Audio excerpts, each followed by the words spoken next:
నమస్కారం. కర్కాటక రాశి వారందరికీ స్వాగతం. ఈరోజు నేను చెప్పబోయే విషయం వింటే మీరు ఖచ్చితంగా ఆశ్చర్యపోతారు.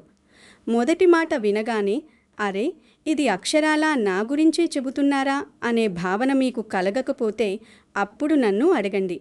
కర్కాటక రాశివారు సాధారణంగా చాలా కష్టపడతారు. ఎంతో నిజాయితీగా సంపాదిస్తారు. కానీ మీరు ఎంత కష్టపడినా డబ్బు ఎందుకు నిలవడం లేదు? మీరు రాత్రింబవళ్ళు ఎంత సంపాదించినా ఆ డబ్బు మీ చేతిలో ఎందుకు మిగలడం లేదు? ఇంట్లో ఏదో తెలియని నెగటివ్ ఎనర్జీ అంటే ప్రతికూల శక్తి ఏమైనా ఉందా అని ఎప్పుడైనా మీకు అనిపించిందా? కర్కాటక రాశివారిలో చాలామందికి అసలు తమకు తెలియకుండానే జరుగుతున్న ఆ ఒక్క పెద్ద పొరపాటు ఏమిటి? మీ ఇంట్లో ఉన్న ఆ ఒక్క వస్తువు వల్ల సాక్షాత్తు ఆ మహాలక్ష్మి కటాక్షం తగ్గిపోయి వచ్చిన ధనం వచ్చినట్టే నీళ్లలా ఖర్చవుతోందా? ఈ ప్రశ్నలన్నీ ఎప్పుడైనా మిమ్మల్ని మీరు అడుక్కున్నారా? అయితే ఈ వీడియో మీకోసమే. దయచేసి ఎక్కడా ఒక్క సెకను కూడా స్కిప్ చేయకండి. ఎందుకంటే మధ్యలో నేను చెప్పే విషయాలు చాలామందికి తెలియదు. ఇప్పుడే వీడియో ఆపేస్తే జీవితంలో పెద్ద తప్పు చేసినట్టే. ముఖ్యంగా చివర్లో నేను చెప్పబోయే ఆ అద్భుతమైన సులభమైన పరిహారం గనక మీరు మిస్ అయితే ఖచ్చితంగా నష్టపోతారు. ఈ ఒక్క విషయం మీరు తెలుసుకుంటే మీ ఆర్థిక పరిస్థితి పూర్తిగా మారిపోయే అవకాశం ఉంది. కాబట్టి శ్రద్ధగా చివరి వరకు చూడండి. నా ప్రియమైన కర్కాటక రాశి సోదర సోదరీమణులారా, వీడియోలోని అసలు రహస్యాల్లోకి వెళ్లే ముందు నాదొక చిన్న మనవి. ఈ వీడియో మీకు నచ్చితే, నేను చెప్పే మాటలు మీ మనసుకు దగ్గరగా అనిపిస్తే, మీ జీవితంలో జరుగుతున్న సంఘటనలకు అద్దం పడుతున్నట్లు అనిపిస్తే ఖచ్చితంగా ఒక లైక్ చేయండి. మీ తోటివారికి, స్నేహితులకు, కుటుంబ సభ్యులకు ఈ వీడియోను షేర్ చేయండి. అలాగే మన ఛానల్ను తప్పకుండా సబ్స్క్రైబ్ చేసుకోండి.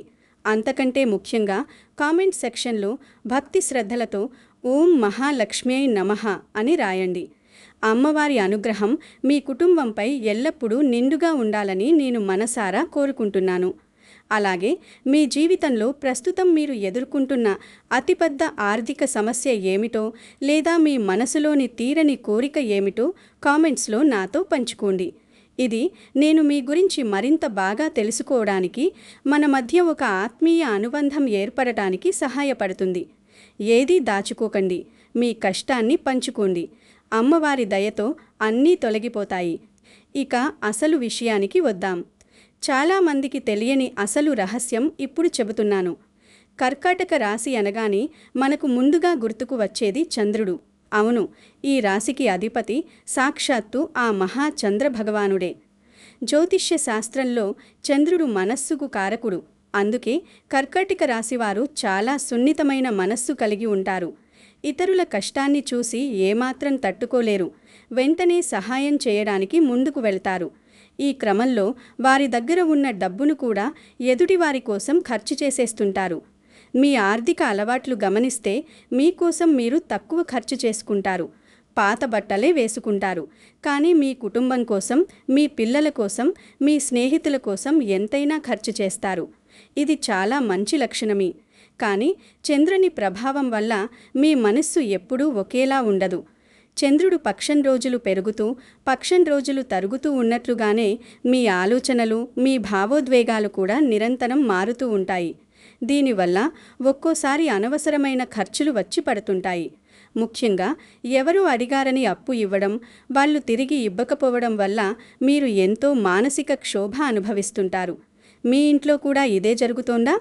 వచ్చిన డబ్బు వచ్చినట్టే ఖర్చవడానికి ఇది ఒక భావోద్వేగ కారణం మాత్రమే. కానీ అసలు షాక్ ఇప్పుడు మొదలవుతుంది. మీ ఇంట్లోనే మీకు తెలియని ఒక లోపం ఉంది. ఈ ఒక్క విషయం విన్న తర్వాత మీ ఇంట్లో వెంటనే చెక్ చేస్తారు. మన ప్రాచీన ఆధ్యాత్మిక వాస్తు గ్రంథాల ప్రకారం మనం నివసించే ఇంట్లో ప్రతి వస్తువుకు ఒక నిర్దిష్టమైన శక్తి ఉంటుంది. ఇంట్లో ఉండే కొన్ని వస్తువులు సానుకూల శక్తిని ఇస్తే మరికొన్ని ప్రతికూల శక్తిని ఆకర్షిస్తాయి. కర్కాటక రాశి వారికి ఈ ప్రతికూల శక్తుల ప్రభావం చాలా తొందరగా పడుతుంది. ఎందుకంటే మీది జలతత్వ రాశి.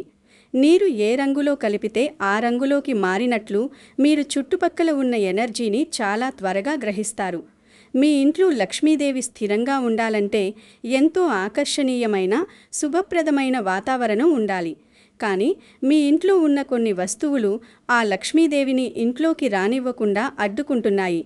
ఉదాహరణకు, ఎప్పుడైనా గమనించారా?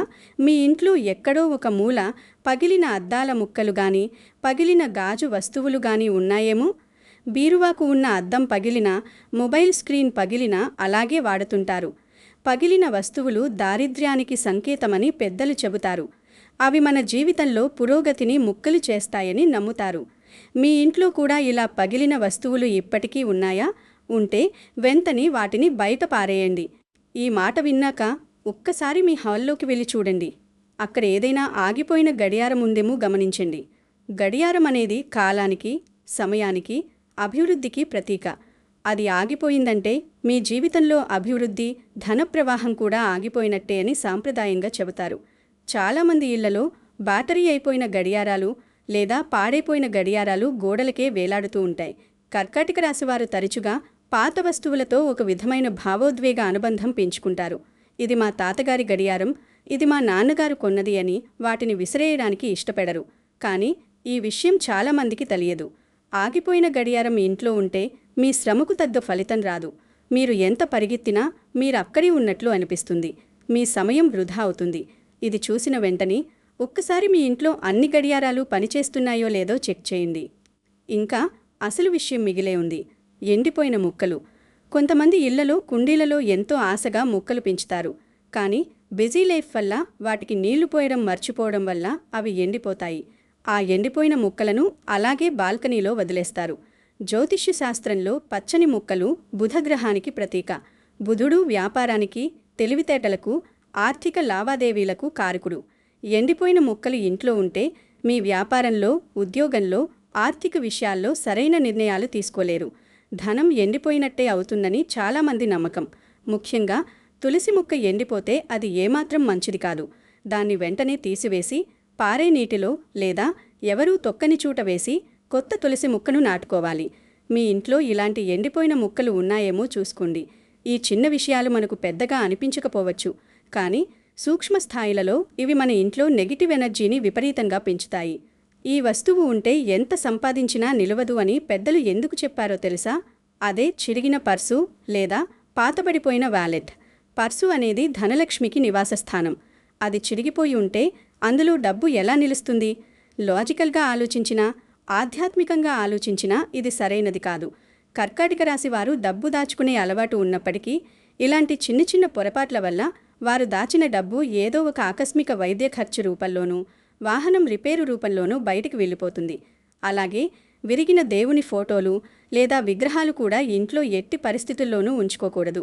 దేవుని విగ్రహం విరిగినప్పుడు లేదా ఫోటో అద్దం పగిలినప్పుడు దానిలోని ప్రాణశక్తి తొలగిపోతుందని మన ఆగమ శాస్త్రాలు చెబుతున్నాయి.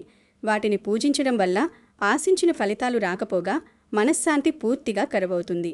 పాడైన చెప్పులు, ఇక ఏమాత్రం ఉపయోగపడని పాత ఇనుప సామాన్లు, ఎప్పుడూ వాడిన పాత బట్టలు, చెత్త సామాను, ఇవన్నీ శనిదేవునికి, రాహువుకి ఇష్టమైన వస్తువులు. ఇవి ఇంట్లో పేరుకుపోతే అక్కడ లక్ష్మీదేవి అడుగుపెట్టడానికి ఏమాత్రం ఇష్టపడదు. ఈ ఒక్క విషయం తెలుసుకుంటే మీ ఆర్థిక పరిస్థితి మారిపోవచ్చు. నేను పైన చెప్పిన వాటిలో ఏ ఒక్క వస్తువును ఖచ్చితమైన కారణంగా చెప్పడం లేదు. కానీ ఇవన్నీ కలిపి లేదా వీటిలో ఏవైనా మీ ఇంట్లో ఉంటే మాత్రం సాంప్రదాయంగా ఖచ్చితంగా ఇలాగే చెబుతారు. అవి ధననాశనానికి మూల కారణాలు అని. ఇప్పుడు జ్యోతిష్య శాస్త్రపరంగా ప్రస్తుత గ్రహస్థితుల గురించి చాలా లోతుగా మాట్లాడుకుందాం. ఎందుకంటే మీ ఇంట్లో ఉన్న వస్తువులతో పాటు గ్రహాల ప్రభావం కూడా మీ ఆర్థిక పరిస్థితులపై తీవ్రమైన మార్పులను తీసుకువస్తుంది. కర్కాటక రాశి అధిపతి చంద్రుడు. చంద్రుడు చాలా వేగంగా కదిలే గ్రహం. అందుకే మీ మూడ్ స్వింగ్స్ కూడా అంత వేగంగా ఉంటాయి. ప్రస్తుతం శని భగవానుని సంచారం గురించి మనం ఖచ్చితంగా మాట్లాడుకోవాలి. శని కర్మకారకుడు, న్యాయాధికారి. మీ రాశి నుండి శని ప్రభావం ఎలా ఉందో గమనిస్తే శని వల్ల మీకిప్పటికీ కొన్ని ఆర్థిక ఇబ్బందులు, వృత్తిపరమైన ఒత్తిడులు, అనుకోని ఖర్చులు ఎదురవుతూ ఉండొచ్చు. దీనికి తోడు మీ ఇంట్లో నేను పైన చెప్పిన పనికిరాని వస్తువులు, నెగిటివ్ ఎనర్జీ ఇచ్చే వస్తువులు ఉంటే ఈ శనిగ్రహ ప్రభావం మీ మీద రెట్టింపవుతుంది. శని క్రమశిక్షణను, శుభ్రతను కోరుకుంటాడు. ఇల్లు శుభ్రంగా లేకపోతే, పగిలిన చెడిపోయిన వస్తువులు ఇంట్లో ఉంటే శనికి విపరీతమైన కోపం వస్తుంది. దాని ఫలితంగా మీ కష్టానికి తగిన ప్రతిఫలం దక్కదు. అలాగే రాహుకేతువుల ప్రభావం. జ్యోతిష్య శాస్త్రంలో రాహువు మాయకు, భ్రమలకు, ఆకస్మిక సంఘటనలకు కారకుడు. కేతువు వైరాగ్యానికి, మోక్షానికి కారకుడు. వీరి సంచారం సరిగ్గా లేకపోతే మనకు తెలియకుండానే మనం తీవ్రమైన తప్పు నిర్ణయాలు తీసుకుంటాం. ఎవరికో సహాయం చేయబోయి అప్పిచ్చి మోసపోవడం, లేదా రాత్రికి రాత్రే లాభం వస్తుందని ఏదో ఒక వ్యాపారంలో, షేర్ మార్కెట్లో పెట్టుబడి పెట్టి తీవ్రంగా నష్టపోవడం లాంటివి జరుగుతాయి. మీలో చాలామందికి ఇలా జరిగుంటుంది, అవునా? మీ కళ్ల ముందే జరిగిన మోసాలను తలుచుకుని మీరు ఎన్నో రాత్రులు నిద్రపోకుండా ఏడ్చుంటారు. ఇక గురుగ్రహం అంటే బృహస్పతి అనుగ్రహం ఉంటేనే ఎవరికైనా ధనం నిలుస్తుంది. గురుబలం పెంచుకోవాలంటే ఇల్లు ఎంతో పవిత్రంగా ఉండాలి. ఇంట్లో పాజిటివ్ ఎనర్జీ నిండి ఉండాలి. అప్పుడే ఈ శని, రాహు, కేతువుల అశుభ ప్రభావాలు తగ్గి శుభ ఫలితాలు రావడం మొదలవుతుంది. గ్రహాలు మనకు ఎప్పుడూ పాఠాలు నేర్పుతాయి. ఆ పాఠాలను మనం సరైన సమయంలో గ్రహించి మన పరిసరాలను, మన ఇంటిని శుభ్రం చేసుకుంటే సగం సమస్యలు అక్కడే తీరిపోతాయి. ఈ విషయం విన్నాక మీ మనసులో ఒక ప్రశ్న రావచ్చు, ఇవన్నీ తొలగించాలి కదా, ఎప్పుడు పడితే అప్పుడు తొలగించవచ్చా అని. ఇక్కడే పంచాంగం యొక్క ప్రాముఖ్యత వస్తుంది. మన హిందూ ధర్మంలో పంచాంగానికి ఎంతో విశిష్టత ఉంది. పంచాంగం ప్రకారం ఇంటిని శుభ్రం చేయడానికి, ఆ పాత వస్తువులను బయట వేయడానికి కొన్ని ఖచ్చితమైన నియమాలు ఉన్నాయి. సాధారణంగా మంగళవారం, శుక్రవారం రోజుల్లో ఇంటిని బూజు దులపడం, పాత వస్తువులను బయట పారేయడం లాంటివి ఎట్టి పరిస్థితుల్లోనూ చేయకూడదని పెద్దలు చెబుతారు. ఇవి సాక్షాత్తు లక్ష్మీదేవికి అత్యంత ఇష్టమైన రోజులు. కాబట్టి బుధవారం లేదా శనివారం నాడు పనికిరాని వస్తువులను ఇంట్లోంచి తొలగించడం చాలా మంచిది. తిథుల విషయానికొస్తే అమావాస్యకు ముందు వచ్చే చతుర్దశి తిథి రోజు ఇల్లు శుభ్రం చేసుకోవడం ప్రతికూల శక్తులను బయటకు పంపడానికి అత్యంత అనువైన సమయం. అంతేకాదు, రోజులో ఏ సమయంలో ఇల్లు శుభ్రం చేస్తున్నారనేది కూడా చాలా ముఖ్యం. బ్రహ్మ ముహూర్తం అంటే ఉదయం 4 గంటల నుండి 6 గంటల మధ్య సమయం అత్యంత పవిత్రమైనది. ఆ సమయంలో ఇంటిని శుభ్రం చేసి దీపారాధన చేస్తే దేవతలు సంతోషిస్తారు. కానీ చెత్తను బయట వేయడానికి రాహుకాలం, యమగండం, గుళిక కాలం సమయాలను ఖచ్చితంగా విడిచిపెట్టాలి. ఉదయం పూట లేదా సాయంత్రం సూర్యాస్తమయానికి ముందే ఇల్లు శుభ్రం చేసుకోవాలి. సూర్యాస్తమయం తర్వాత ఎట్టి పరిస్థితుల్లోనూ ఇల్లు ఊడ్చడం, చెత్తను బయట వేయడం చేయకూడదు. చీకటి పడిన తర్వాత ఇంటి గుమ్మం దాటి చెత్తను బయట వేస్తే మీ ఇంటి లక్ష్మిని మీరే స్వయంగా బయటకు పంపినట్లవుతుందని శాస్త్రాలు ఘోషిస్తున్నాయి. ఇది మీకందరికీ తెలిసిన విషయమే అయినా ప్రస్తుత రోజుల్లో పని ఒత్తిడి వల్ల, సమయం లేకపోవడం వల్ల చాలామంది దీనిని మర్చిపోతుంటారు. చివరిలో చెప్పే పరిహారం చేసిన వారిలో చాలామంది అనుభవం చెప్పింది ఏమిటంటే వారి జీవితంలో ఊహించని ఆర్థిక మార్పులు వచ్చాయి. ఆ పరిహారాలేమిటో ఇప్పుడు నేను మీకు సవివరంగా చెబుతాను. ఇది వినకుండా వెళ్ళిపోతే మీకే నష్టం. మీ ఇంట్లో నిలిచిపోయిన ధన ప్రవాహం మళ్ళీ మొదలవ్వాలంటే, వచ్చిన డబ్బు వచ్చినట్టు పోకుండా చేతిలో స్థిరంగా నిలవాలంటే లక్ష్మీదేవి, కుబేరుడు మరియు మీ రాశ్యాధిపతి చంద్రదేవుడు, అలాగే మీ కుటుంబ దైవం అంటే కులదైవం అనుగ్రహం చాలా అవసరం. వీరందరి విశేష అనుగ్రహం కోసం మీరు చేయవలసిన అత్యంత సులభమైన, శక్తివంతమైన పరిహారాలు ఇక్కడ వివరిస్తున్నాను. మొట్టమొదటిది ఇంటిని ఉప్పు నీటితో తుడవడం. ఇది వినడానికి చాలా చిన్నదిగా అనిపించవచ్చు, కానీ దీని ప్రభావం అద్భుతంగా ఉంటుంది. వారానికి కనీసం 2 సార్లు, ముఖ్యంగా మంగళవారం, శుక్రవారం ఉదయం ఇల్లు తుడిచే నీటిలో గుప్పెడు కల్లుప్పు అంటే సముద్రపు ఉప్పు వేసి ఇల్లంతా తుడవండి. ఉప్పుకు ప్రతికూల శక్తులను పీల్చుకునే అద్భుతమైన శక్తి ఉంది. మనపై ఉన్న దృష్టి దోషాలను, ఇంట్లోని చిన్న చిన్న వాస్తు దోషాలను ఇది సులభంగా తొలగిస్తుంది. ఇది చేసిన వెంటనే మీకు మీ ఇంట్లో ఒక ప్రశాంతమైన, తేలికపాటి వాతావరణం ఏర్పడడం మీరే స్వయంగా గమనిస్తారు. రెండవది పసుపు, కుంకుమ, అక్షింతల ప్రాముఖ్యత. ప్రతి శుక్రవారం ఉదయాన్నే స్నానం చేసిన తర్వాత మీ ఇంటి ప్రధాన గుమ్మానికి పసుపు రాసి కుంకుమ బొట్లు పెట్టండి. గుమ్మానికి 2 వైపులా స్వచ్ఛమైన అక్షింతలు వేసి నమస్కరించండి. ప్రధాన ద్వారం గుండానే లక్ష్మీదేవి ఇంట్లోకి ప్రవేశిస్తుందని మన వేదాలు చెబుతున్నాయి. ఆ ద్వారం ఎంత మంగళకరంగా ఉంటే లక్ష్మీదేవి అంతగా ఆకర్షితురాలవుతుంది. మీ ఇంట్లో కూడా ఇలా ప్రతి శుక్రవారం చేస్తున్నారా? చెయ్యకపోతే ఈ శుక్రవారం నుంచే ప్రారంభించండి. మార్పును మీరే చూస్తారు. మూడవది అత్యంత శక్తివంతమైన గోమతీ చక్రాల పరిహారం. గోమతి చక్రాలు సాక్షాత్తు శ్రీ మహాలక్ష్మికి స్వరూపంగా భావిస్తారు. ఇవి మీకు పూజా సామాగ్రి అమ్మే దుకాణాల్లో సులభంగా దొరుకుతాయి. ఒక శుక్రవారం రోజున 11 లేదా 21 గోమతి చక్రాలను తీసుకొని ముందుగా వాటిని పసుపు నీటితో శుభ్రం చేసి మీ పూజా మందిరంలో ఒక శుభ్రమైన ఎర్రటి వస్త్రంపై ఉంచండి. వాటికి గంధం, కుంకుమతో బొట్లు పెట్టి లక్ష్మీ అష్టోత్తరం చదువుతూ ఎర్రటి పూలతో పూజించండి. కుదిరితే శ్రీ సూక్తం పఠించండి.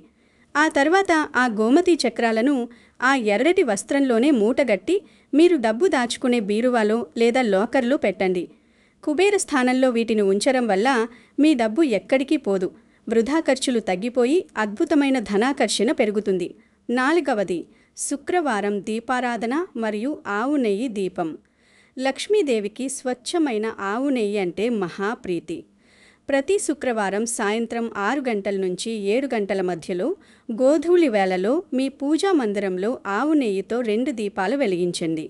అలాగే కుదిరికే మీ ఇంటి ముందున్న తులసి కోట దగ్గర కూడా ఒక దీపం పెట్టండి. తులసి మొక్క శ్రీ మహావిష్ణువుకు అత్యంత ఇష్టమైనది. ఎక్కడ తులసి పూజలు అందుకుంటుందో అక్కడ లక్ష్మీదేవి శాశ్వతంగా ఉండిపోతుంది. దీపారాధన చేసేటప్పుడు మీ మనస్సులోని భారమంతా అమ్మవారి పాదాల దగ్గర పెట్టి కళ్ళు మూసుకుని ప్రశాంతంగా ధ్యానం చేయండి.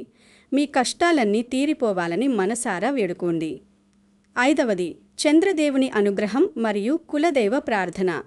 కర్కాటక రాశివారి మనస్సు స్థిరంగా ఉండాలంటే మీ రాశ్యాధిపతిని ప్రసన్నం చేసుకోవాలి. ప్రతి పౌర్ణమి రోజున రాత్రిపూటలో ఆరుబయట నిలబడి చంద్రుణ్ణి దర్శనం చేసుకోవడం, మనస్సులో ఓం నమఃశివాయ అనుకోవడం, పాలు లేదా నీళ్లతో శివలింగానికి అభిషేకం చేయడం వల్ల మీ మనస్సులోని ఆందోళనలు, భయాలు అన్నీ తొలగిపోయి సరైన సమయంలో సరైన ఆర్థిక నిర్ణయాలు తీసుకోగలుగుతారు. అలాగే మీ కులదైవాన్ని ఎట్టి పరిస్థితుల్లోనూ మర్చిపోకండి. సంవత్సరానికి కనీసం ఒక్కసారైనా మీ కుటుంబ దైవాన్ని దర్శించుకుని రావడం వల్ల మీ వంశంపై ఉన్న ఎలాంటి దోషాలైనా తొలగిపోతాయి. కులదైవ అనుగ్రహం ఉంటే ఏ గ్రహదోషము మిమ్మల్ని ఏమీ చేయలేదు.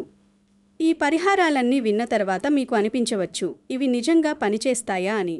దీన్ని మనం కేవలం మూఢనమ్మకంగానో ఆధ్యాత్మిక దృష్టితోనో కాకుండా కొంచెం సమతుల్యంగా వాస్తవికంగా కూడా ఆలోచిద్దాం. మీరు పనికిరాని వస్తువులను తొలగించి మీ ఇంటిని ఎంతో శుభ్రంగా ఉంచుకున్నప్పుడు మీ ఇంట్లో అప్రయత్నంగానే క్రమశిక్షణ పెరుగుతుంది. పరిశుభ్రమైన వాతావరణంలో ఉన్నప్పుడు మీ మనస్సుకు అపారమైన ప్రశాంతత లభిస్తుంది. ఆ సానుకూల భావన మీ ఆలోచన విధానాన్ని పూర్తిగా మారుస్తుంది. ఎప్పుడైతే మీరు మానసికంగా ప్రశాంతంగా ఉంటారో అప్పుడు మీరు ఆవేశపడి అనవసరమైన ఖర్చులు చేయరు. మీ వ్యాపారంలో లేదా ఉద్యోగంలో మరింత శ్రద్ధగా, ఏకాగ్రతతో పనిచేస్తారు. పూజలు చేయడం, దీపారాధన చేయడం వల్ల మీలో ఒక రకమైన ఆశాభావం పుడుతుంది. మనకంటూ అండగా ఒక దైవశక్తి ఉందనే బలమైన నమ్మకం మనలోని భయాన్ని, అభద్రతాభావాన్ని పారద్రోలి ఆత్మవిశ్వాసాన్ని అమాంతం పెంచుతుంది. ఈ క్రమశిక్షణ, ఈ సానుకూల దృక్పథం, ఈ పరిశుభ్రత ఇవన్నీ కలిసితేనే అదే అసలైన లక్ష్మీ కటాక్షం. అద్భుతాలు ఆకాశం నుంచి ఊడిపడవు. మన ఇల్లు, మన మనస్సు శుభ్రంగా ఉన్నప్పుడే మన జీవితంలో అద్భుతాలు జరుగుతాయి. మరి ఆలోచించండి, నేను చెప్పిన వస్తువులలో ఏవైనా మీ ఇంట్లో ఉంటే వెంటనే వాటిని సరైన సమయంలో బయట వేయడానికి సిద్ధపడండి. ఈ శుక్రవారం నుంచే నేను చెప్పిన ఉప్పు నీటి పరిహారం, గోమతి చక్రాల పరిహారం భక్తి శ్రద్ధలతో ప్రారంభించండి. మీ జీవితంలో వచ్చే సానుకూల మార్పును మీరే మీ కళ్ళతో చూస్తారు. కర్కాటక రాశివారు చాలా అదృష్టవంతులు.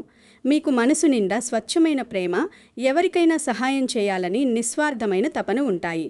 మీరు కేవలం మీ భావోద్వేగాలను కాస్త అదుపులో పెట్టుకుని మీ ఇంట్లో ఈ చిన్న చిన్న వాస్తు మరియు ఆధ్యాత్మిక మార్పులు చేసుకుంటే ఇక జీవితంలో మిమ్మల్ని ఆపడం ఎవరి తరమూ కాదు. మీరే అగ్రస్థానంలో నిలబడతారు. చివర్లో మళ్ళీ ఒకసారి మొత్తం విషయాన్ని బలంగా గుర్తుంచుకోండి. ఇంట్లో పగిలిన అద్దాలు, ఆగిపోయిన గడియారాలు, ఎండిపోయిన ముక్కలు, చిరిలిన పర్సులు, విరిగిన దేవుని విగ్రహాలు, పనికిరాని చెత్త సామాను అస్సలు ఉంచకూడదు. వాటిని సరైన రోజు చూసుకొని బయట వేయాలి. ఇల్లు ఉప్పు నీటితో శుభ్రం చేసుకోవాలి. గుమ్మానికి పసుపు కుంకుమలు పెట్టి గోమతి చక్రాలను పూజించి బీరువాలో పెట్టుకోవాలి. కులదైవాన్ని తరచుగా స్మరించుకోవాలి. ఈ నియమాలను పాటిస్తూ మీ పని మీరు శ్రద్ధగా చేసుకుంటూ వెళ్తే వచ్చిన డబ్బు మీ చేతిలోనే స్థిరంగా నిలుస్తుంది. మీ ఇల్లు సిరి సంపదలతో తూలతూగుతుంది. ఇందులో ఎలాంటి సందేహము లేదు. ఈ వీడియోలో నేను చెప్పిన విషయాలు మీకు నిజంగా ఉపయోగపడతాయని నేను మనసారా నమ్ముతున్నాను. ఈ విలువైన సమాచారాన్ని కేవలం మీ వరకే ఉంచుకోకండి. మీ కుటుంబ సభ్యులతో, మీ బంధుమిత్రులతో, ముఖ్యంగా ఆర్థిక ఇబ్బందులు పడుతున్న వారితో వాట్సాప్ లేదా ఫేస్బుక్ ద్వారా తప్పకుండా షేర్ చేయండి. ఎందుకంటే ఒక మంచి విషయాన్ని 10 మందికి పంచడం కూడా ఒక గొప్ప పుణ్యకార్యమే. వారి జీవితంలో ఈ చిన్న మార్పు వల్ల మేలు జరిగితే ఆ పుణ్యం ఖచ్చితంగా మీకే దక్కుతుంది. అలాగే దయచేసి కమెంట్స్లో ఓం మహాలక్ష్మియై నమః అని రాయడం మర్చిపోకండి. ఛానల్ను సబ్స్క్రైబ్ చేసుకోండి. మీ అందరిపై ఆ శ్రీ మహాలక్ష్మీదేవి, శ్రీ కుబేరస్వామి, ఆ చంద్ర భగవానుని ఆశీర్వాదాలు ఎల్లప్పుడూ నిండుగా ఉండాలని, మీ కష్టాలన్నీ త్వరగా తీరిపోయి మీ ఇల్లు సకల సిరి సంపదలతో, ఆయురారోగ్యాలతో, అష్టైశ్వర్యాలతో కలకలం కలకలలాడాలని మనసారా ప్రార్థిస్తున్నాను. ఏవైనా తప్పులు ఉంటే క్షమించండి. మంచిని గ్రహించండి. సర్వే జన సుఖినో భవంతు. జై శ్రీరామ్. ఓం మహాలక్ష్మీ నమః. నమస్కారం.